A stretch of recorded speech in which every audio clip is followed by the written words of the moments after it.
मोक्षमार्गस्य नेतारं वेत्तारं कर्मभूभृतां ज्ञातारं विश्वतत्त्वानां वन्दे तद्गुणलब्धये। तत्वार्थ सूत्र जी ग्रंथ, और इस ग्रंथ के पहले अध्याय के 6वें सूत्र पर अपनी चर्चा चल रही है।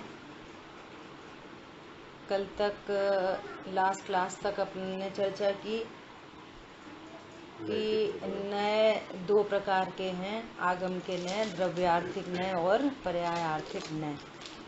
तो बात आई कि गुणार्थिक नए क्यों नहीं कहा, तब कह रहे हैं अलग से कहने की जरूरत नहीं।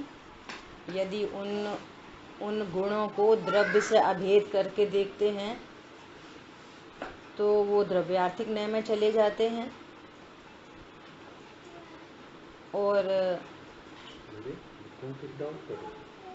और यदि उसको भेद रूप देखते हैं तो पर्यायार्थिक नय का विषय बन जाते हैं। ठीक है, अभी देखो 11वें पॉइंट में कह रहे हैं द्रव्यार्थिक नय और पर्यायार्थिक नय के दूसरे नाम।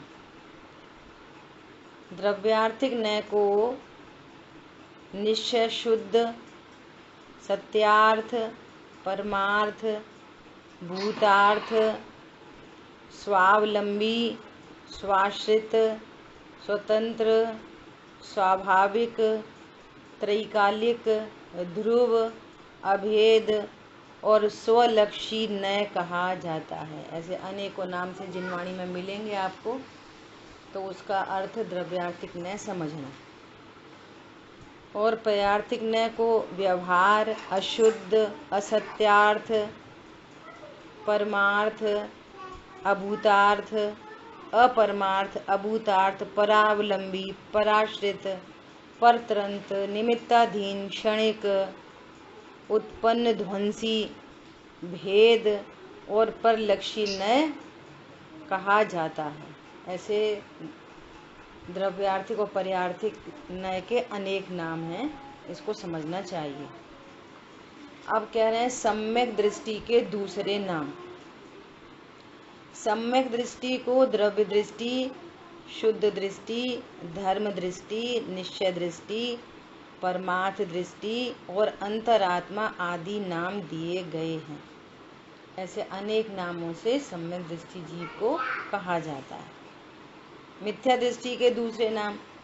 मिथ्या दृष्टि को पर्याय बुद्धि, संयोगी बुद्धि, पर्याय मूढ़, व्यवहार दृष्टि, व्यवहार मूढ़, संसार दृष्टि, परावलंबी बुद्धि, पराश्रित दृष्टि और बहिरात्मा आदि नाम दिए गए हैं।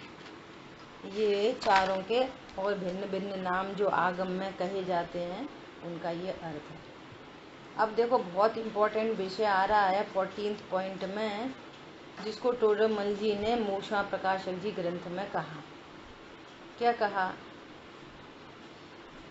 ज्ञान दोनों नयों का करना चाहिए, किंतु उसमें परमार्थ आदरणीय निश्चय नय है, ऐसी श्रद्धा करना चाहिए। ये बहुत ही इम्पोर्टेंट बात है। ये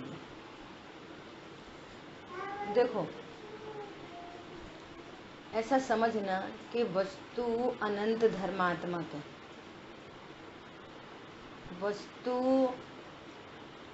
वस्तु का एक अंश देखें तो ध्रुव अंश है, नॉन चेंजेबल पार्ट है, और उसकी पर्याय से देखें तो वो चेंजेबल पार्ट है, उत्पाद व रूप है, बदलती रहती है। अब यहाँ के बाद तो वस्तु की सीमा ही नहीं है, सीमा समाप्त हो गई। इसके बाद द्रव्य गुण पर्याय के बाहर तो वस्तु ही नहीं है। बात समझ में आई? अभी सुनना कि अब अपन ऐसा विचार करें कि बोलो अभी अपन कितने परिग्रह वाले हैं। सभी को वीडियो नहीं आ रहा कि खाली अजय भैया के लिए नहीं आ रहा है। किसी को भी नहीं आ रहा। किसी को नहीं आ रहा। अच्छा, सब नहीं आ रहा दीदी। अच्छा, चलो फिर से कॉल लगाते हैं।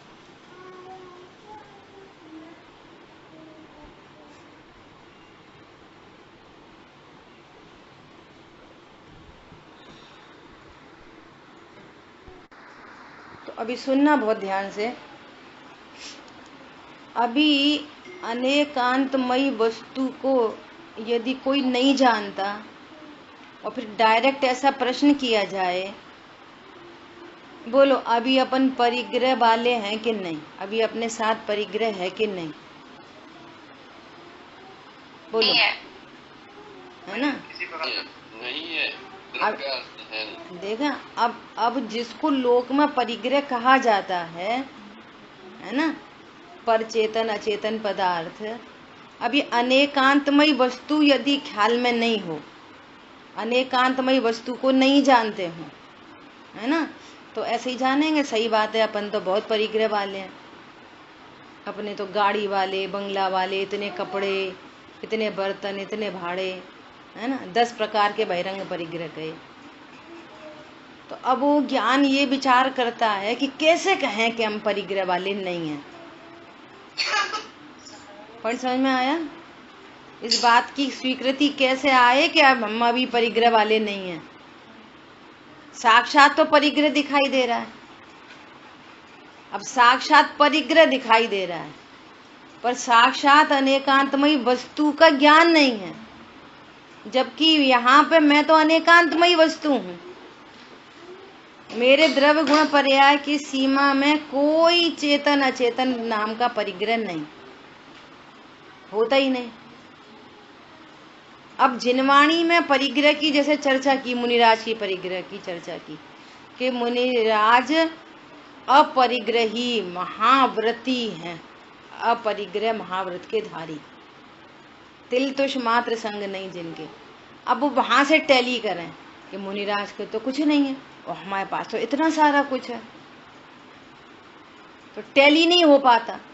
अब टैली कर, जिनवाणी में लिखा कहाँ से है और हम टैली कहाँ से कर रहे हैं?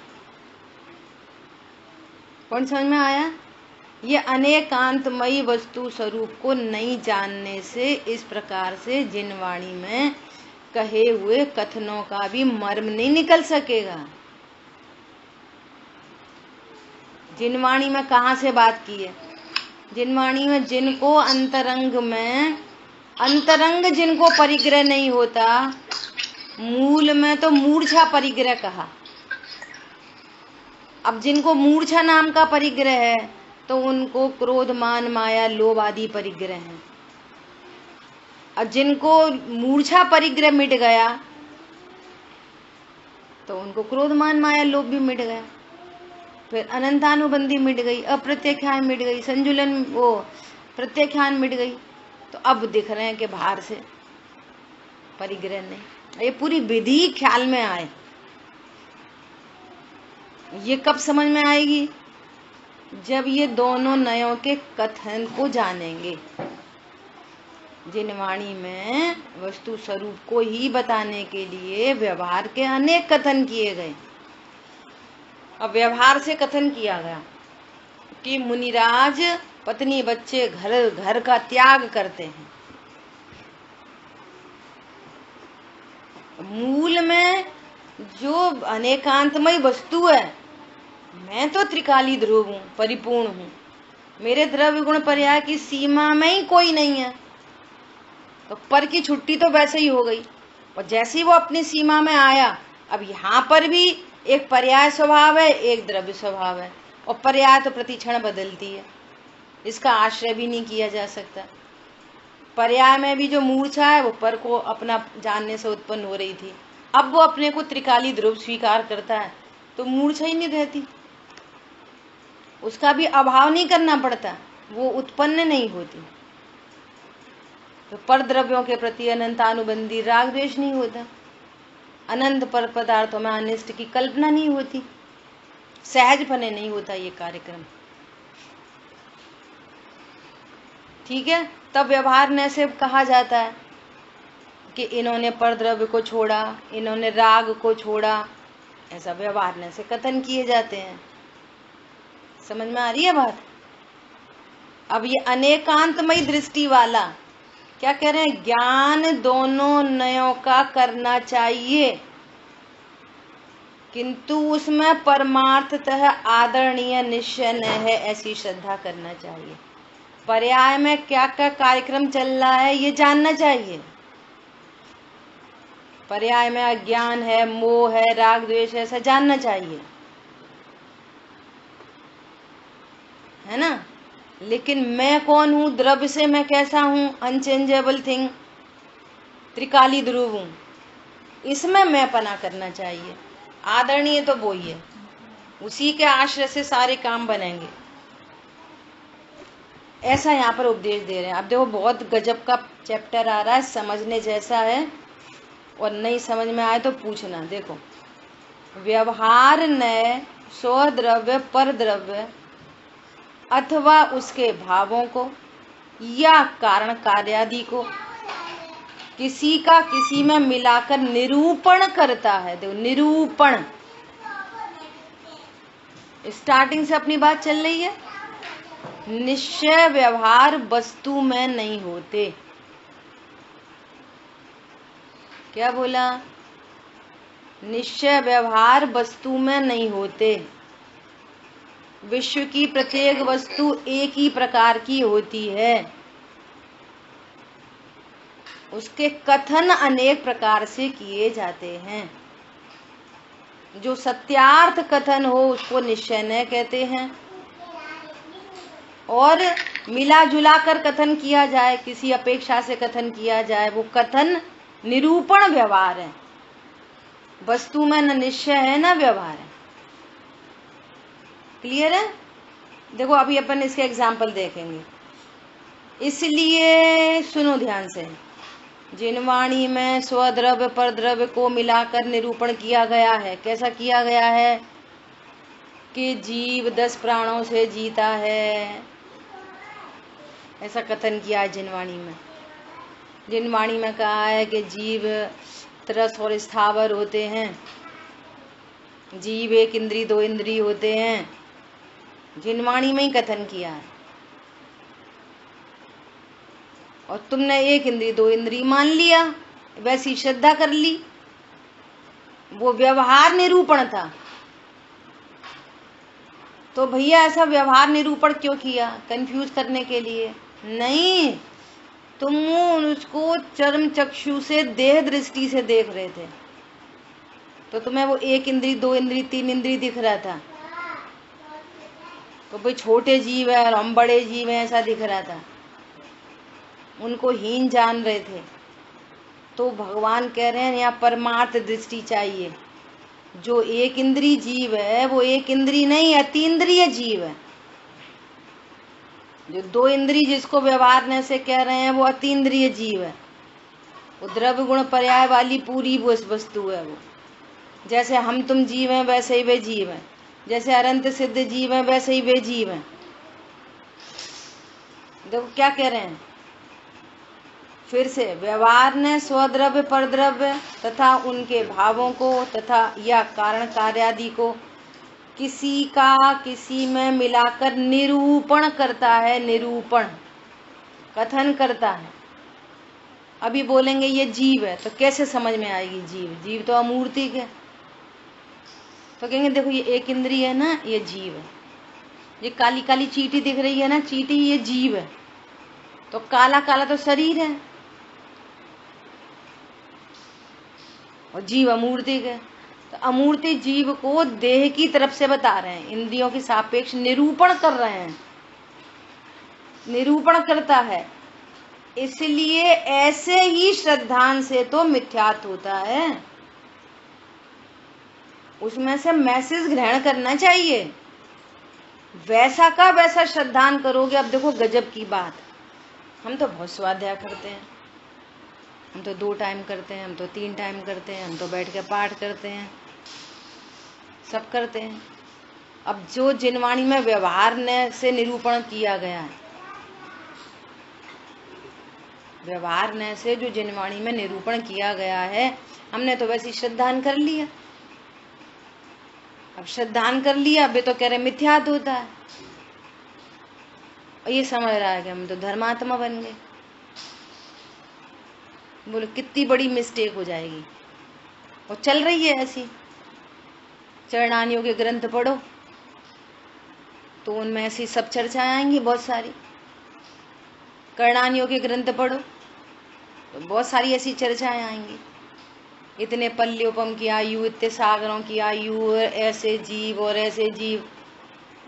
ये तो यहाँ अब वो देह की तरफ से आयु बता दी, स्वद्रव्य परद्रव्य को मिला के कथन कर दिया। और हम तो समझ के ही बैठ गए कि देवों की आयु इतनी, नारियों की इतनी, मनुष्यों की इतनी, स्वयंभू रमण में रहने वाले समुद्रों की इतनी, विदेश क्षेत्र के भोग भूमिया की जीव की पल्यों की आयु, उनकी कोटि पूर्व की आयु इतनी इतनी आयु। अब आयु रहित जीव को कैसे जानोगे? तो व्यवहार ने के निरूपण थे सारे के सारे। पॉइंट पकड़ में आ रहा है? ये कैसे जानोगे कि मैं आयु रहित तत्व हूँ, अनादि अनंत तत्व हूँ, मेरी कोई आयु नहीं होती।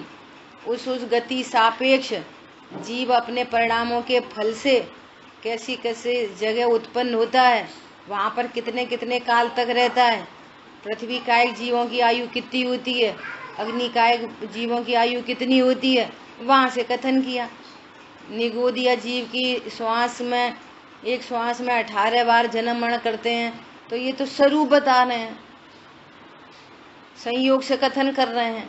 यदि आप संयोगी दृष्टि रखोगे तो ऐसे संयोगों में उत्पन्न होगे, और असंयोगी तत्व को जानोगे तो अशरीरी सिद्ध भगवान की असंयोगी दशा प्रकट होगी। तो ऐसे मैसेज देने हैं, इसलिए वहां पर स्वद्रव्य परद्रव्य को मिला के कथन किया गया। ये कितनी इंपॉर्टेंट बात है।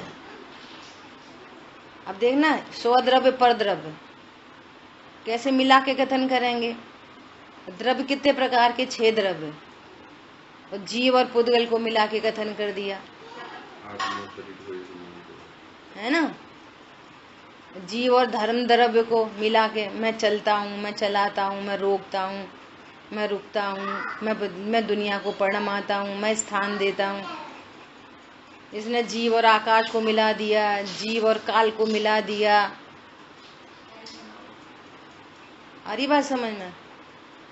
और ऐसा यदि जाना माना जाएगा तो मिथ्यात्व होगा। अरे मैं तो ज्ञान स्वरूप ही हूँ, गमनादि परिणमनादि इनमें निमित्त तो वे परद्रव्य है, मैं तो परद्रव्य नहीं हूँ। मैं जीव हूँ और ये पुद्गल है, ये पुद्गल द्रव्य है, मैं जीव द्रव्य हूँ।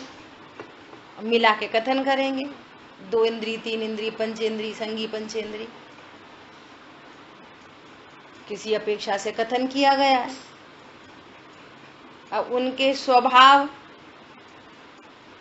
अब ठंडा गर्म कौन होता है? शरीर, स्पर्श रस गंध वर्ण इसका काम है। ये कहेगा कि मैं गोरा, मैं काला, मुझे बुखार आया, तो इसने जो भाव पुद्गल के भाव था, स्पर्श रस गंध वर्ण, और मेरा भाव तो ज्ञान स्वभाव था, तो उसने क्या किया? ज्ञान स्वभाव और पर अचेतन के भाव दोनों को मिला दिया। मैं इंद्रियों से देखता हूँ, आंख से देखता हूँ, कान से सुनता हूँ। इंद्रियां तो जड़ है, देखने का काम तो ज्ञान करता है। इसने कारण कार्य आदि को मिला दिया। जानने का कारण ज्ञान है, और जानने का कारण समझ रहा है इंद्रियों को। समझ में आई? जैसे मति ज्ञान की चर्चा की, तो मति ज्ञान की चर्चा में क्या बात आई कि आद्य परोक्षम, जो परोक्ष है, इंद्रिय और मन के निमित्त से जानते हैं, तो निमित्तता बताई, ये समझ रहा हम उन्हीं से जानते हैं।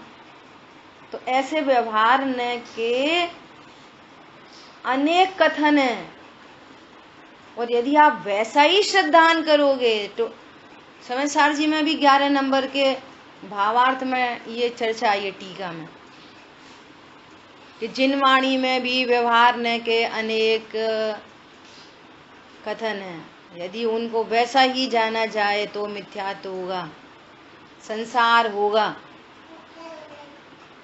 ठीक है, अतः उसका त्याग करना चाहिए। व्यवहार ने जैसा कहता है उसका प्रयोजन साध कर जैसा वो कह रहा है वैसा श्रद्धान नहीं करना। व्यवहार ने जैसा कथन कर रहा है वैसा श्रद्धान नहीं करना, यही व्यवहार ने को सही जानना है। क्या बोला? व्यवहार ने को सही जानना क्या कब कहलाएगा? जैसा व्यवहार ने कथन कर रहा है वैसा वास्तविक स्वरूप नहीं है, किसी अपेक्षा से ये कथन किया जा रहा है। सो वो अपेक्षा हमको समझ लेनी चाहिए, वो मैसेज समझ लेना चाहिए। जैसे माँ बोल रही है कि बस्ता में आग लगा दे, तो कथन तो कर रही है आग लगा दे, और उसमें से पर्पस क्या निकल रहा है इस कथन का कि पढ़ाई करने बैठो। कथन है आग लगा दो और समझ आ रही है कि पढ़ाई करने बैठो। आगे बात समझ में?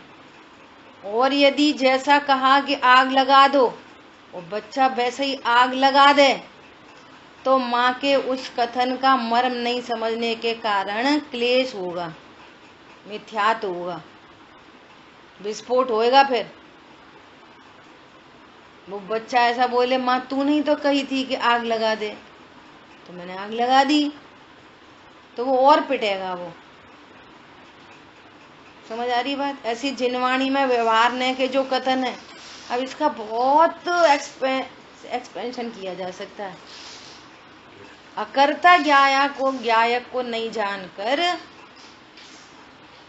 अकर्ता ज्ञायक हूं ऐसा नहीं जानकर, और जिनवाणी में जितने भी कथन हैं, भैया मंदिर जाया करो, पूजा करा करो, पानी छान के पिया करो, रात्रि भोजन नहीं किया करो, वगैरह वगैरह लगा लेना। अब ये रात्रि भोजन नहीं करके समझ रहा है कि मैंने तो जिनवाणी का मर्म समझ लिया। जिमी कंद का त्याग करके समझ रहा है मैं जिनवाणी का मर्म समझ लिया। दया दान से समझ रहा है कि मैंने मर्म समझ लिया। यहाँ कह रहे हैं अनाहारी स्वरूप तो तूने जाना ही नहीं, असंयोगी तत्व तो जाना ही नहीं। वो तो उपचार के कथन थे, वो शेष राग के लिए उपदेश थे। वस्तु स्वरूप तो कोई दूसरा ही है। भोजन के भाव त्रिकाली ध्रुव से ही बाहर हैं, और भाव को प्रमाण में ले लो तो भोजन तो कहीं दूर दूर, हाथ पैर ही मेरे नहीं तो भोजन तो कहाँ कोई दूर की बात रह गई। समझ में आ रही है बात? अभी देखो निश्चय न क्या करता है। एक न कहता है कि तुम संगी पंचेंद्रिय हो, निश्चय न क्या कहता है मैं अतीन्द्रिय महापदार्थ हूँ। अब ये दोनों स्यादवाद को जिनवाणी में ये भी लिखा है, व्यवहार ने का निरूपण कि तुम जैन हो संगी पंचेंद्रिय हो, और उसी जिनवाणी में ये लिखा है कि तुम अतीन्द्रिय महापदार्थ हो। तो कौन से कथन को जानना? कि जानना दोनों कथन को, लेकिन मैं पने से निश्चय को स्वीकार करना, ये मेरा वास्तविक स्वरूप है। ये साथ में संगीत्व का जो देह का संयोग बना है, ये वहां से कथन किया जा रहा है। जानना दोनों को और मैं पने से स्वीकार करना निश्चय है। समझ में आ रही है? और संगी पंचेंद्री जो कह रहे हैं, तो उससे ये समझना कि यहाँ पर आचार्य भगवान ये कहना चाहते हैं कि तुम्हारे अंदर तत्व निर्णय करने की पात्रता है, शक्ति है, सामर्थ्य है। व्यवहार ने के कथन को भी मर्म समझ लिया और परमार्थ भी समझ लिया। ठीक है, ये अनेकांतमय स्वरूप को समझकर ऐसे लाभ होएगा। देखो निश्चय ने स्वद्रव्य परद्रव्य को तथा उनके भावों को या कार्यादि को यथावत निरूपण करता है तथा किसी को किसी में नहीं मिलाता। निश्चय ने तो यही बोलेगा, तुम अकर्ता हो, तुम ज्ञायक हो, देह से रहित हो, किसी को मार नहीं सकते, किसी को बचा नहीं सकते। व्यवहार ने निरूपण करेगा कि जीवों की हिंसा नहीं करनी चाहिए। हाँ अभी 10 मिनट रुक जाओ। क्या बोला? व्यवहार ने निरूपण करेगा कि जीवों की हिंसा नहीं करनी चाहिए, और निश्चय ने निरूपण करेगा कि तुम किसी को मार नहीं सकते। बोलो, वस्तु कैसी है? वस्तु जो जैसी है वैसी है।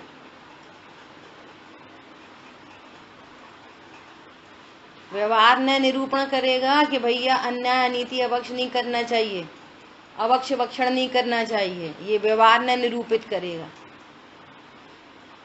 और निश्चय ने क्या कहेगा? अनाहारी स्वरूपो हम। बताओ कैसे स्याद बात को समझोगे? यहाँ तो किसी कारण कार्य आदि को, किसी के भावों को किसी में मिलाया नहीं जाता, तो क्या कह रहे हैं? तथा किसी को किसी में नहीं मिलाता, इसलिए ऐसे ही श्रद्धांत से सम्यक्त होता है। वो व्यवहार ने के श्रद्धांत से सम्यक दर्शन नहीं होता, इसलिए उसको अभूतार्थ कहा जाता है, सत्यार्थ कहा जाता है। द्रव्य गुण पर्याय की सीमा से बाहर है, त्रिकाली ध्रुव से बाहर है, किसी अपेक्षा से कथन किए गए हैं, उनमें भी अपेक्षाकृत कथन है, उनसे भी प्रयोजन की सिद्धि होती है। हरी बात ख्याल में? ऐसे ही श्रद्धान से सम्यक्त होता है, अतः उसका श्रद्धान करना चाहिए। यही इन दोनों नयों को समकक्ष समान कोटि का मानना सो मिथ्यात्व। देखो ऐसे बहुत लोग बोलते हैं, देखो ऐसा थोड़ी, निश्चय भी होता है, व्यवहार भी होता है, दोनों का बैलेंस होना चाहिए। इसके लिए तो भैया उदाहरण देते हैं। क्या उदाहरण देते हैं? कि एक दुकान पे पिताजी और बच्चा दोनों जने काम कर रहे हैं, और बच्चा अब नया नया बैठने लगा है ना। तो एक ग्राहक आया, तो उसने बोला कि मेरे को ये सामान दे दो, वो सामान दे दो, वो सामान दे दो। उसने बिल बना दिया, 5,000 का बिल बन गया। तो उन्होंने बोला कि पैसे, बच्चे ने बोला पैसे, कि तुम हिसाब में लिख लो, और तुम्हारे पिताजी हमें जानते हैं। इस शब्द पर ध्यान देना कि पिताजी हमको जानते हैं। तो उसने पिताजी को फोन लगाया कि पिताजी ऐसे ऐसे करके 100 पर्सन आए हैं, तो वो कह रहे हैं कि आप उन्हें जानते हो। तो उन्होंने बोला हाँ हम जानते हैं। तो फिर सामान उधार दे दें कि नहीं दे दो? हम उन्हें जानते हैं, उधार सामान नहीं दे दो। बच्चा चक्कर में पड़ गया, जानते हैं और कह रहे हैं मत दे दो। तो दूसरा ग्राहक आया, उसने भी सामान खरीदा, तो उसने बोला हिसाब में लिख लो। उसने 15-20 हजार रुपये का सामान लिखवा दिया। फिर उसने फोन करा, पिताजी जानते हो आप इन्हें? कि हाँ जानते हैं। तो फिर सामान नहीं दें कि दे दो? फिर बच्चा चक्कर में पड़ गया। फिर बाद में उसने पिताजी से पूछा, तो पिताजी ने क्या बोला? हाँ बेटा हम दोनों को जानते हैं। क्या जानते हैं? कि ये पैसा 1 लाख का भी सामान ले जाएगा तो वापस पाई चुकाएगा, ये 10 रुपए का भी लेके जाएगा तो 10 रुपया भी नहीं चुकाएगा। हम दोनों को जानते हैं। इस ऐसे जानने को सही जानना कहते हैं। ऐसे ही व्यवहार ने को जानते हो कि हाँ जानते हैं। कैसा जानते हैं? कि वो स्वद्रव्य परद्रव्य उनके भावों को, उनके कारण कार्य आदि को मिला के निरूपण करता है। अपन ने पढ़ा नए चक्र में, वो क्या बोलते हैं, महावीर भगवान के पिता का नाम सिद्धार्थ था, उनकी माता का नाम त्रिशला था। शरीर से भी भिन्न पर पदार्थों को जीव का कहता है। बोलो, एकदम उपचरित असद्भुत व्यवहार ने। हम जानते हैं जीव के माता पिता नहीं होते, और व्यवहारने को व्यवहारने से जानते हैं, परमार्थ को परमार्थ से जानते हैं। अब जैसा व्यवहारने कह रहा है कि भगवान महावीर के माता पिता का सो एंड सो नाम था, तो वे हम भी व्यवहारने से कहेंगे, लेकिन हम मानेंगे नहीं कि जीव जन्मता है और उनको भगवान महावीर को जन्म देने वाले वे उनके सिद्धार्थ और त्रिशला जी थे। समझ में आई बात? हम भी कहेंगे, निरूपण करेंगे, हम भी ऐसी कहेंगे भगवान महावीर की माता का क्या नाम था। ऐसे कितने अर्थ निकल रहे कि उनकी माता का नाम त्रिशला था। सुनीता नहीं था, अनीता नहीं था, विनीता नहीं था, फलाना नहीं था, ठिकाना नहीं था। अनंत की नास्ती हो गई, एक त्रिशला पे बात रुक गई। लेकिन परमार्थ से, उपचार से कह रहे हैं, उनके गर्भ से ऐसा संयोग बना, तो कहा जा रहा है जीव तो अजन्मा ही है। कौन समझ में आया? और जीव को जन्मने मरने वाला जानते रहे, जैसा व्यवहार ने कथन करे। तो आपने न व्यवहार को जाना न निश्चय को जाना, व्यवहार को भी नहीं जाना। पॉइंट पकड़ में आया? ये बहुत महत्वपूर्ण बिंदु है। ऐसे बहुत सारे प्रयोग किए जा सकते हैं। ऐसे देखो मेरे द्रव्य गुण पर्याय की सीमा से कौन कौन बाहर है और किन किन के संयोग से कथन किया जा रहा है। जीव कर्मों से बंधा है, जीव को छोड़ना है। अनुपचरित सद्बुद्ध व्यवहार ने का कथन है।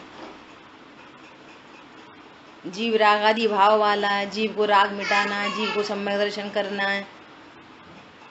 जीव क्या करता है? बोलो, जीव क्या करता है? अर्थात मैं क्या करता हूँ? बोलो, मैं क्या करता हूँ? जानता देखता हूँ। हाँ, आप कुछ सुनना। नहीं करता, मैं सिर्फ जानता हूँ। आप प्रणामी है। हाँ जीव बना रहता हूँ। आप प्रणामी है। देखा, अब जीव जानता देखता है, तो वो तो पर्याय जानती देखती है। तो अनंत की नास्ती के लिए जीव जानता देखता है, ऐसा निरूपण किया जाता है। अब वो अपन जानने देखने वाला ही जाने, तो पर्याय रूप अपने को अनुभव कर रहा है। ये व्यवहारने का कथन था, भेद से किया था। और परमार्थ हो भगवान आत्मा है। भगवान आत्मा क्या करता है? भगवान आत्मा बना रहता। ये है, पर ऐसे श्रद्धांत से सम्यक दर्शन होगा। और मैं जानने वाला हूं, यदि ऐसा भी जानते रहेंगे तो भेद रूप होने से, चूंकि वस्तु वैसी है नहीं वास्तव में, जिसके आश्रय से रत्नत्रय प्रकट होने हैं, वो मात्र जानने वाला नहीं है। वो तो अनंत गुण संपन्न महामहिम शक्ति है। महामहिम शक्ति है जीव, तो उसके श्रद्धांत से सम्यक दर्शन होता है। मात्र जानने देखने वाला हूं ऐसा जानने से सम्यक दर्शन नहीं होता। जीव जानने देखने वाला, ये भी व्यवहारने का कथन है। अब सोचो, जानने देखने वाला है, ये व्यवहारने का कथन है, तो राग वाला है, द्वेष वाला है, मोह वाला है, कर्मों से बंधा है, शरीर वाला है, एक इंद्री दो इंद्री वाला है, पत्नी बच्चों वाला है। देखते चले जाओ कितनी बड़ी व्यवहार की लिस्ट है वहां तक, सूक्ष्म से स्थूल तक ले जाओ लिस्ट को। जीव तो ज्ञायक है,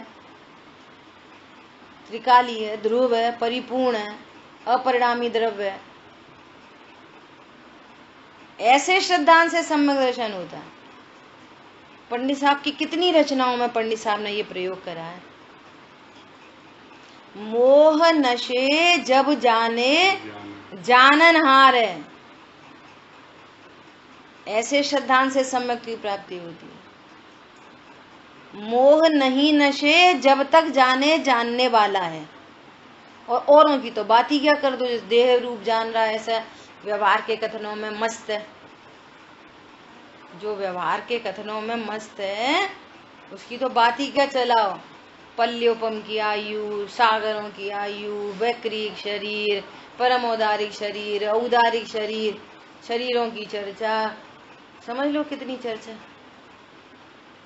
इंद्रियों से की सापेक्षता में चर्चा, गतियों की सापेक्षता में चर्चा। इसलिए कह रहे हैं कि मैं गुण स्थान मागणा स्थान वाला मैं नहीं, मेरे परिणाम नहीं है वे। अरे इसलिए कह रहे हैं कि ये भगवान तक को नहीं जानता परमार्थ से। भगवान भामंडल वाले हैं, भगवान परमोदारी शरीर वाले हैं, भगवान की दिव्य धनी है। बोलो किसकी दिव्य धनी है? भगवान की दिव्य धनी है। निश्चय ने किसी को किसी में नहीं मिला था। निश्चय ने कहता है दिव्य धनी भाषा वर्गणा की है, दिव्य धनी जीव की होती ही नहीं। बोलो दिव्य धनी किसकी कीर्ति है? आचार्य परमेष्ठी की, उपाध्याय परमेष्ठी की। बोलो दिव्य धनी किसकी कीर्ति है? बोलो, देखो गजब की बात, अनंत भगवान की। अभी सुनना, अब अनंत भगवान की दिव्य धनी कीर्ति है। ये एक निश्चय का कथन है कि व्यवहार का? व्यवहार का है, व्यवहार का कथन है। असंभूत है। समझना जरा। अब इसका प्रयोजन कि दिव्य धनी तीर्थंकर परमात्मा की कीर्ति है, तो उससे क्या समझना? सिद्ध भगवान की नहीं कीर्ति, आचार्य उपाध्याय साधु परमेष्ठी की नहीं कीर्ति। इस व्यवहार ने इतना काम कर दिया, अनंत भटकन से बचा दिया, इतना काम कर दिया। लेकिन वैसा ही मानोगे तो मिथ्यात्व होगा। अब बोलो कितनी सावधानी है और कितने अलर्ट ज्ञान की जरूरत है और कितने काम की जरूरत है और कैसे स्वाध्याय करना। बोलो, ये व्यवहार से इतना काम साध लिया, अब परमार्थ से अरे धनी तो भाषा वर्गणा की है, जीव की धनी होती ही नहीं है। उनके संयोग में होने से उन पर आरोपित कथन है, उपचरित कथन है। ठीक है, ऐसे अनेक प्रयोग किए जा सकते हैं। इतनी सावधानी से जिनवाणी को पढ़ना, सुनना, समझना। और निश्चय का जो कथन है, यही मैं हूँ, इतना ही मैं हूँ, इसी के आश्रय से तत्व ज्ञान हो सकता है। बाकी के आश्रय से खूब स्वाध्याय हो, सब कुछ हो, ये समझ रहा है कि हम तो होंगे कामयाब, एक दिन व्यवहार करते करते परमार्थ प्रकट हो जाएगा, सम्यक दर्शन हो जाएगा अपने आप, और भगवान आत्मा पता नहीं। बोलो, समझ आई बात?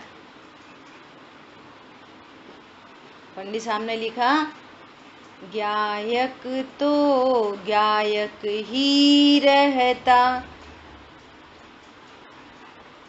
ज्ञायक ज्ञायक ही, गल्प नहीं यह परम सत्य है, अनुभव योग्य यही अनुभव करने योग्य है, और कुछ अनुभव नहीं करना। ज्ञायक तो ज्ञायक ही रहता है, ये अनुभव करने लायक है, बाकी कुछ भी अनुभव करने लायक नहीं है। मैं पने से स्वीकार करने लायक नहीं है। हाँ, जानने में आने लायक है, जानना चाहिए कैसी पर्याय की स्थिति है, कैसी शरीर की स्थिति है, कैसी संयोगों की स्थिति है, वो सब जानना चाहिए। लेकिन मैं पने से स्वीकार नहीं करना चाहिए। ठीक है, देखो क्या कह रहे हैं 15वें पॉइंट में। वीतराग कथित व्यवहार अशुभ से बचाकर जीव को शुभ भाव में लाता है। उसका दृष्टांत मिथ्या दृष्टि द्रविलिंगी मुनि है। वे भगवान के द्वारा कथित व्रतादि का निरतिचार पालन करते हैं, इसलिए शुभ भाव के कारण 9वें ग्रहवेग तक जाते हैं, किंतु उनका संसार बना रहता है। और भगवान के द्वारा कथित निश्चय शुभ और अशुभ दोनों से बचाकर जीव को शुद्ध भाव में मोक्ष में ले जाता है। उसका दृष्टांत सम्यक दृष्टि है, जो नियमतः मोक्ष प्राप्त करता है। आप व्यवहार न के वचनों को एज इट इज अंगीकार करोगे तो वो व्यवहार न आपको भैया पानी छान के पीना चाहिए, रात्रि में नहीं खाना चाहिए, दया करनी चाहिए, दान करना चाहिए, अभक्ष भक्षण नहीं करना चाहिए। तो इसकी स्वीकृति से क्या होगा कि ये स्वीकृति आपको पाप से बचाकर और पुण्य में धर देगी, लेकिन संसार नहीं मिटाएगा। तैते च थावर्तन धरे। और परमार्थ जैसा कहता है, निश्चय ने जैसा कहता है, यदि वैसा स्वीकार किया जाएगा तो पुण्य पाप दोनों को मिटाकर शुद्ध भाव में रखेगा। और जो एक बार शुद्ध भाव में आ गया वो सम्यक दृष्टि बन गया, और सम्यक दृष्टि जीव को तो नियमतः मोक्ष की प्राप्ति होती ही होती है। बोलो कितनी बड़ी बात है। यदि आप व्यवहार न को अंगीकार करोगे तब क्या होगा, वो आपको मात्र अशुभ से बचाकर शुभ में रख देगा, बस। लेकिन संसार परिभ्रमण को रोक देने की ताकत शुभ भाव में नहीं होती। समझ में आ रही है बात? और जैसा परमार्थ कहता है, निश्चय ने जैसा कहता है, ऐसे स्वरूप को अंगीकार करने से ये निश्चय और ये पुण्य पाप दोनों को मिटाकर शुद्ध भाव में धरता है, अतीन्द्रिय आनंद में धरता है, निश्चिंत निर्भरता प्रकट होती है। सुबह चर्चा चल रही है, 8 अंग प्रकट होते हैं, बोलो, और वो नियमतः मोक्ष की प्राप्ति करता है। ये है निश्चय व्यवहार का फल। निश्चय और व्यवहार का रिजल्ट क्या है? ये रिजल्ट है। ठीक है, अभी अपना समय हुआ है, शेष चर्चा आगे करेंगे। किसी का कोई प्रश्न है अब तक की चर्चा से तो पूछ सकते हैं। दीदी प्रश्न नहीं है, हमारा एक काम है थोड़ा सा। हाँ बोलिए। हम ये कह रहे हैं कि ये जो टीका कर रही हैं आप राम जी भाई की, उससे पढ़ रही, तो इसकी PDF या वो किताब या किस लिंक से मिलेगा हमें बता दो, क्योंकि हमारे पास यहाँ कुछ नहीं, तो थोड़ा सा पढ़ लिया करेंगे। हाँ PDF तो ग्रुप पे स्टार्टिंग में ही डाली थी ग्रुप पे, अभी फिर से भेज देंगे। हमारे मोबाइल खराब हो गया था तो है नहीं मेरे पास। ओके, भेज देंगे, आज भेज देंगे। ठीक है ना, तो हम कम से कम थोड़ा बहुत पढ़ लिया। हाँ बिल्कुल बिल्कुल। जय जिनवाणी के ज्ञान से सूझे लोकालो, सो वाणी मस्तक नमो सदा दे दो। बोलिए द्वारशांगमयी जिनवाणी माता की जय। जय जिनेन्द्र सभी को। जय जिनेन्द्र सभी को।